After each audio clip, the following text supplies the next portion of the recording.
அவர் வாசலில் துதியோடும் அவர் பிரகாரங்களில்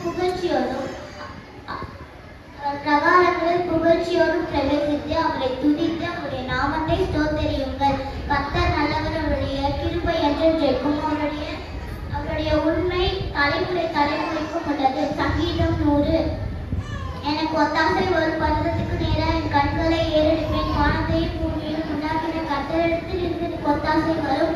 உன் காலை தள்ளாட கொண்டார், உன்னை காக்கிறவர் உறங்கார். இஸ்ரவேலை காக்கிறவர் உறங்குவதும் இல்லை, தூங்குகிறதும் இல்லை. பகலிலே வெயிலாகிலும் இரவிலே நிலவாகிலும் உன்னை சேதப்படுத்துவதில்லை.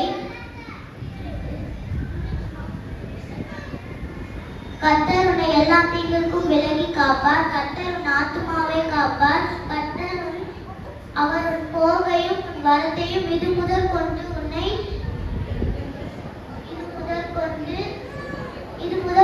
என்றைக்கும் காப்பார்.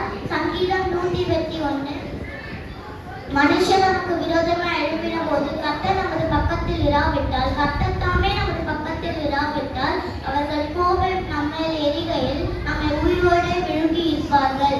அப்பொழுது தண்ணீர்கள் நம்மேல் பாய்ந்து வெள்ளங்கள் நமது ஆத்மாவின் மேல் பெருகி கொந்தளிக்கும் ஜலங்கள் நமது ஆத்மாவின் மேல் புரண்டு போயிருக்கும் என்று இஸ்ரவேல் இப்பொழுது சொல்வதாக.